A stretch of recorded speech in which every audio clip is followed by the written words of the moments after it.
Hello, little champions. Hope you're doing well. Welcome to English Learning. Today, we are going to begin a new, fresh chapter that is Scientists and Inventions. This chapter we shall learn in two parts. This will be the first video related to that chapter. So, let's begin with the learning. So students, let's begin with Unit 2 learning of scientists and inventions, वैज्ञानिक और उनके आविष्कार. In this part, we shall learn about famous Indian scientists, जो भारत के बड़े ही प्रसिद्ध scientist हुए उनके बारे में हम जानेंगे. I'm sure you might have heard about many foreign scientists and what they did for their country and for the world. But in this part, we'll be learning about Indian scientists only. So it's something to be proud of, right? Okay. Necessity is said to be the mother of invention.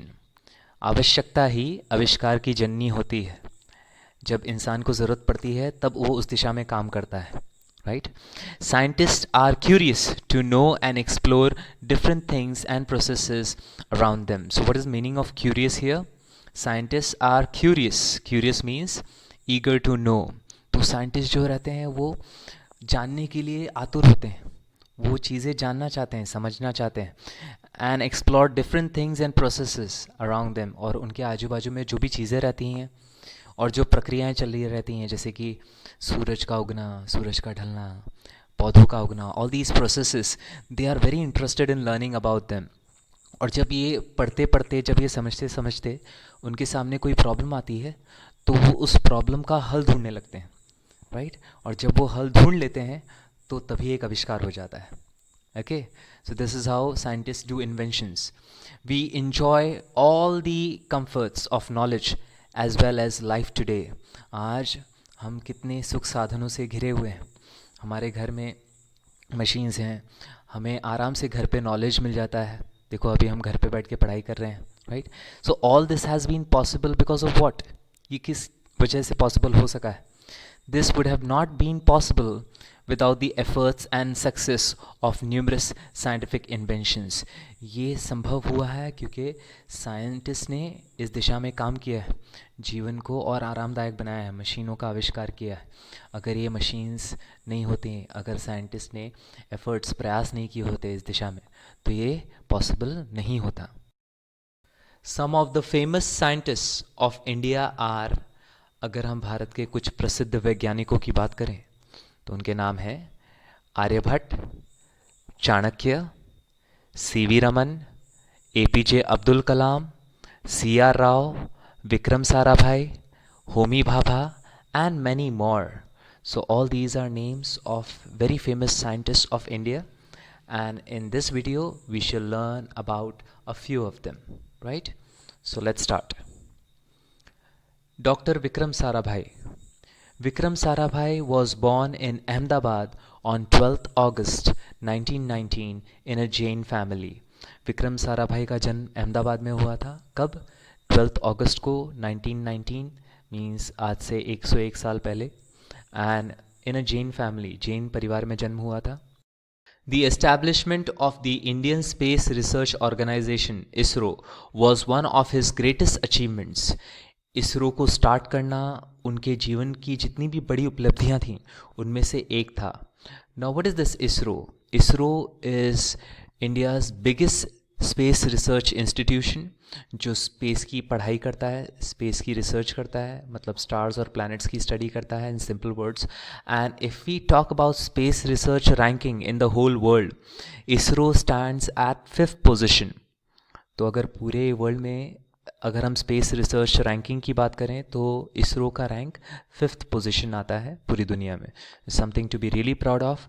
He also supported doctor Homi Bhabha in setting up the first rocket launching station in India. India का जो सबसे पहला rocket launching station, जो आज भी functional है, आज भी काम कर रहा है थुम्बा में, उसकी स्थापना करने में इन्होंने डॉक्टर होमी भाभा की मदद की थी.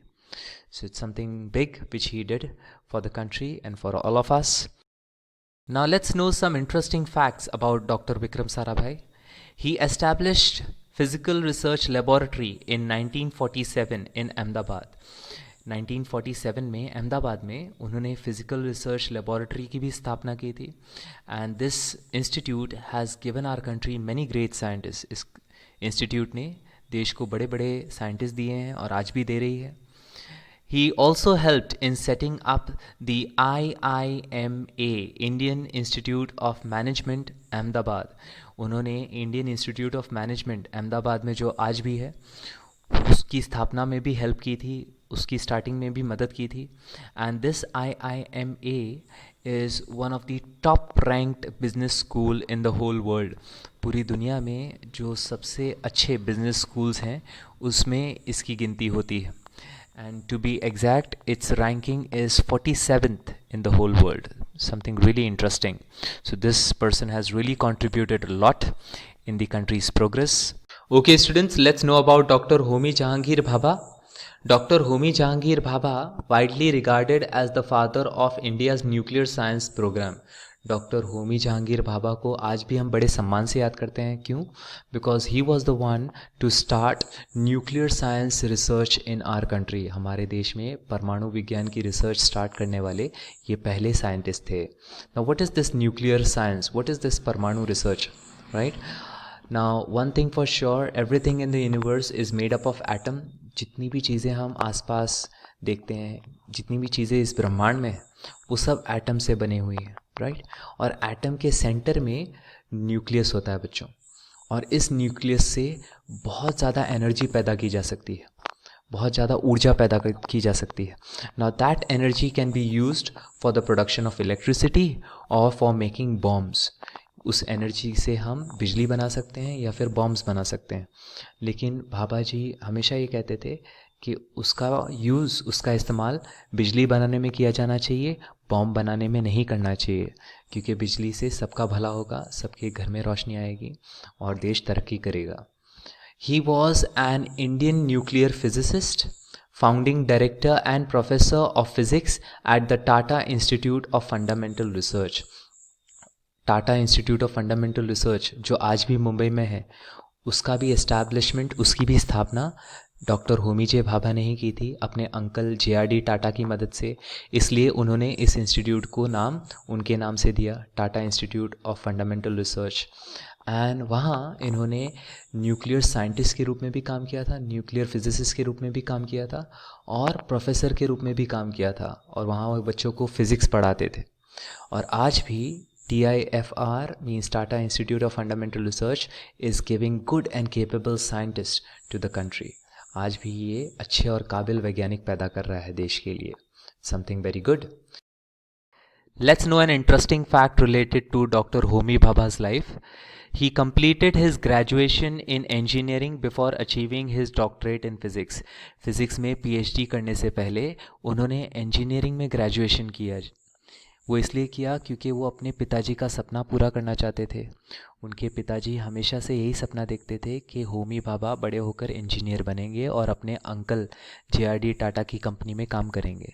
पर इनका सपना तो कुछ और था. ये तो फिज़िक्स में PhD करना चाहते थे, ये न्यूक्लियर साइंस की स्टडी करना चाहते थे, न्यूक्लियर रिसर्च करना चाहते थे. इसलिए इन्होंने सबसे पहले अपने पिताजी का सपना पूरा किया, इंजीनियरिंग की पढ़ाई पूरी की और फिर बाद में फिज़िक्स में PhD हासिल की. This shows that he had great love and respect for his father. Let's know about Rishi Aryabhata. Aryabhata was an Indian mathematician and astronomer.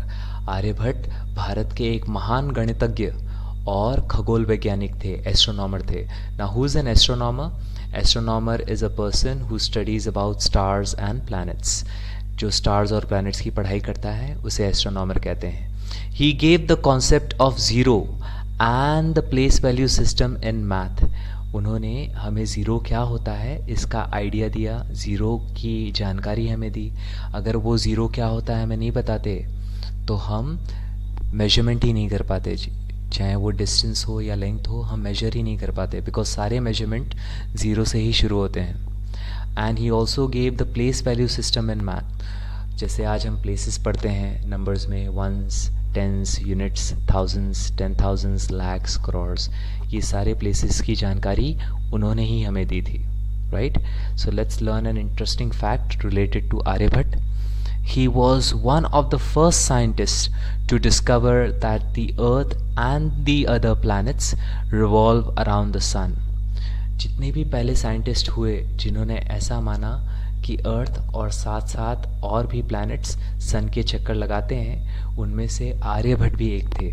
नहीं तो लोग पहले ऐसा मानते थे कि सन अर्थ का चक्कर लगाता है, क्योंकि आसमान में देखने पर ऐसा ही नज़र आता है कि नहीं. So he was one of the first scientist to tell this to the world that earth and other planets revolve around the sun.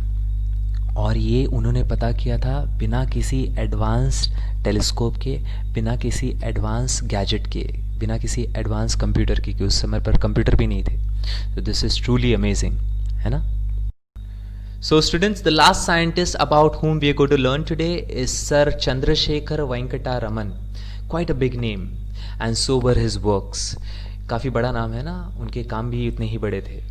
Sir C.V. Raman, Sir Chandrasekhar Venkata Raman was an Indian physicist. वो भारतीय भौतिक वैज्ञानिक थे, like Dr. Vikram Sarabhai, like Dr. Homi Jahangir Bhabha. He was also an Indian physicist. He was awarded the Nobel Prize for Physics in 1930 for his discovery in physics known as the Raman effect. उनको Nobel prize से सम्मानित किया गया था. Why? Because he had discovered the Raman effect. अच्छा, ये Nobel prize किस लिए दिया जाता है? ये नोबेल प्राइज़ एक बहुत ही बड़ा पुरस्कार है जो इंटरनेशनल लेवल पर दिया जाता है, और ये उन्हें दिया जाता है जो साइंस स्ट्रीम में, विज्ञान के क्षेत्र में, लिटरेचर के क्षेत्र में, मींस इन राइटिंग वर्क, या फिर सोशल वर्क के क्षेत्र में, in social work field. If you do something very big then you are given Nobel prize, तब आपको नोबेल प्राइज़ दिया जाता है. और सीवी रमन जी ने साइंस के क्षेत्र में रमन इफ़ेक्ट की डिस्कवरी की थी. That's why he was given the Nobel prize. अब ये रमन इफ़ेक्ट क्या होता है, मैं शॉर्ट में आपको समझा देता हूँ. When ever a white light, अगर सफ़ेद लाइट को प्रिज्म से गुजारा जाए, एक कांच के ट्राइंगल शेप के ऑब्जेक्ट से गुजारा जाए, तो वो लाइट स्प्रेड हो जाती है, वो वाइट लाइट स्प्रेड हो जाती है और ये सारे रंगों में बढ़ जाती है जी. From red to violet, you can see in the screen, right? Okay, and this is the reason why we see the rainbow during rainy season. Are you getting it? So this was the discovery which he did, for which he was awarded the Nobel Prize. Now let's know an interesting fact related to him. He was a very bright student. He passed the matriculation when he was just 11 years old. ये बहुत ही होशियार बच्चे थे, बहुत ही होशियार विद्यार्थी थे, अपनी स्कूल में बहुत ही होशियार स्टूडेंट थे, और उन्होंने matriculation which is equal to 10th standard, वो एग्ज़ाम पास कर ली थी जब वो सिर्फ 11 साल के थे. Means he was just 11 years old when he passed his 10th standard. That's really amazing. We'll end up with an activity, and in this activity you have to write about your favorite scientist. The topic is My Hero Scientist, and in this you have to first paste the picture of your favorite scientist and then write his name, then lifespan, place or origin, and then inventions or contributions, right? Okay, so after learning about so many scientists, you might be surely having a favorite scientist. My favorite scientist is Vikram Sarabhai, so I'm going to mention about him in this activity. If your favorite scientist is somebody else, you may write about that scientist, but remember you have to use the same points. Okay, name of the scientist, lifespan मतलब वो कितने साल जिए, place और origin मतलब वो कहाँ जन्मे थे, उनके बचपन के बारे में कुछ, और inventions और contributions. inventions मतलब उन्होंने क्या आविष्कार किए, और contribution मतलब समाज को उन्होंने क्या दिया. ठीक है. So I'll start with my favorite scientist. My favorite scientist is Dr. Vikram Sarabhai. So I've put his picture here. The name of my favorite scientist is Dr. Vikram Sarabhai. Lifespan, he lived for 52 years. That is from 12th August 1919 to 30th December 1971. 52 साल जिए वो. Then place or origin. Now Vikram Sarabhai was born at Ahmedabad on August 12, 1919, as I had mentioned before, in a prosperous family of industrialists. वो एक बहुत ही अमीर परिवार में पैदा हुए थे। उनके पिताजी एक बड़े उद्योगपति थे, इंडस्ट्रियलिस्ट थे, उनके पास बहुत सारी फैक्ट्रीज थी। By nature, he was industrious, and science and maths were his favorite subjects. प्रकृति से वो इंडस्ट्रियस थे, बड़े मेहनती थे। Industrious means very hard working. And science and maths were his favourite subjects, मतलब बचपन से ही उनको विज्ञान, साइंस और गणित, मैथ्स बहुत ही पसंद थे। Okay, now let's talk about inventions और कॉन्ट्रीब्यूशंस। उन्होंने क्या इन्वेंशन किए और समाज को क्या दिया। He established the Indian Space Research Organization, which gave a strong platform for the development of India's space research. उन्होंने Indian space research organisation start किया, जैसे कि मैंने आपको पहले बताया, और उससे एक बहुत ही मजबूत प्लेटफॉर्म मिल गया भारत के स्पेस रिसर्च को डेवलप होने में। भारत की स्पेस रिसर्च को आगे आने के लिए एक बहुत ही अच्छा मौका मिल गया जी, प्लेटफॉर्म मिल गया। That is why he is regarded as the father of India space research programme. इसलिए आज भी हम उन्हें बड़े सम्मान से याद करते हैं कि वो इंडिया के स्पेस रिसर्च प्रोग्राम के पिता थे, फाउंडर थे। He was conferred Padma Shri in 1966 and was posthumously awarded Padma Vibhushan in 1972. उन्हें 1966 में पद्मश्री पुरस्कार दिया गया था इंडियन गवर्नमेंट की तरफ से, जो कि एक बहुत बड़ा प्राइज़ है, बहुत बड़ा सम्मान है। और उनके गुजरने के बाद, means after he passed away in 1971, posthumously means after he died, he passed away, he was awarded Padma Vibhushan इन 1972, और उनके गुजर जाने के बाद पद्म विभूषण पुरस्कार भी उन्हें मिला, ठीक है, for all the work which he did in the fields of Indian space research and many other research works. His services to the country and science will always be remembered. He took Indian science to greater heights and was a top scientist. उनकी जो सेवाएं हैं देश के लिए और science के लिए, वो हमेशा याद की जाएंगी, याद रखी जाएंगी। और उन्होंने भारत के विज्ञान को, भारत की साइंस को, इंडियन साइंस को बहुत ही ऊंचाइयों तक पहुंचाया। और वो सचमुच एक ऊंचे दर्जे के साइंटिस्ट थे, टॉप साइंटिस्ट थे, ठीक है। So here we complete a learning people, right this as mentioned point wise, okay, and if you have your own favorite scientist, you may write about that scientist but using the same points. So let's move to the assignment part now. So then, dear students, here we complete our first part learning of Unit 2. I hope you have enjoyed learning about different Indian scientists and their contributions, their achievements. Remember that you have to send me clear images of your assignments written in nice handwriting. Okay? Till we meet again, take care of yourselves. Jai Hind.